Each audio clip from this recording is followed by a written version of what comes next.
Welcome back. We want to return to that story about flight cancellations on the horizon due to the government shutdown. So we needed to bring in Nina to talk about your rights as a passenger, because everyone's been talking about this and worried. When you dread that notification you get on your phone, when you're either going or there or planning, your flight's delayed or canceled.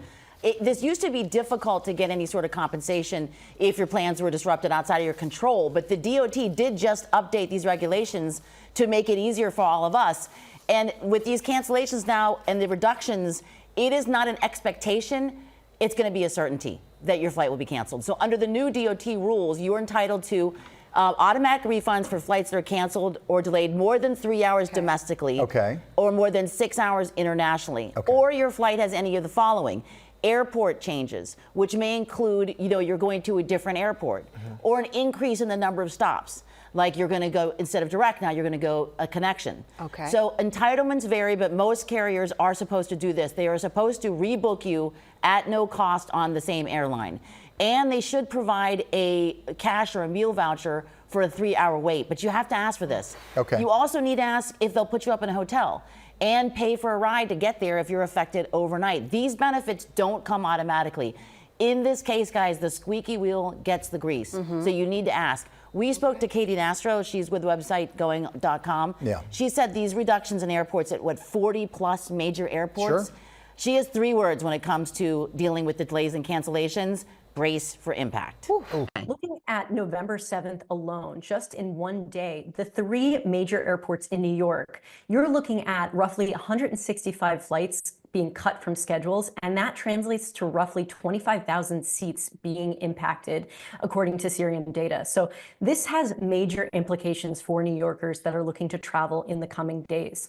And there's no real end in sight that we can tell. Could this be the linchpin, though, that moves things forward in Washington? Potentially. And in shutdowns past, travel was the linchpin. So we could be seeing shades of yesteryear play out again.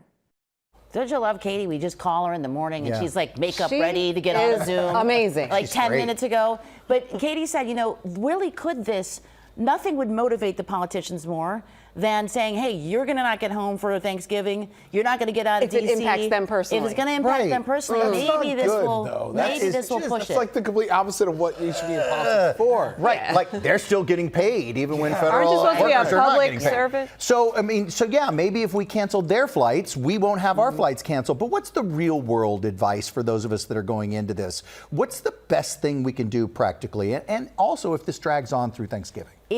First thing is you have to load your app. And then enable please the push notifications. I know that's kind of a pain. Airlines are required to provide you with live customer service communication 24/7. These channels should be working around the clock, whether through live chat or phone support. So Katie's best advice, get in the line if you're at the airport. Sometimes it's a different line, or get on the phone with an international number, even if you're flying domestically, because those numbers might pick up sooner. That's kind of a hack workaround she has. Again, this is the reason why push notifications are important. Some airlines, Delta's doing this, will send you a travel waiver via the app preemptively. So Delta's doing this already. That's a golden ticket to change your flight before it gets canceled with no fees. So some of the airlines are anticipating this is going to be a problem. So let's get you guys changed already, or delayed already, or canceled with no fees, so that we don't have more of the load. But you won't see that if you're not on your app and you don't have those push notifications enabled.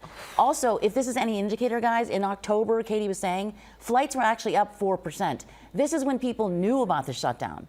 So it's not deterring people from booking. We're still flying. We're just going to have to deal with the fallout if this continues, and hopefully it won't. It's not going to deter people, because some people, they're going to see family for the holidays. You're going to want to be flexible. To be honest, you're going to want to be flexible. Give yourself an extra day that if you do get canceled, or you can get a later flight, or give yourself a buffer. Give yourself a buffer so you're not stressing yourself out. And you know what? Burn up the phone lines to your representatives and tell them how angry you are, because that matters to them. It matters. That's believe important. it or not. So just pick up that phone, call whoever represents you, and tell them how angry you are. Become a Sam champion. Coming up on Mornings at 10. Champion for yourself. Am I wrong? You're not wrong. Am I wrong? You're not wrong.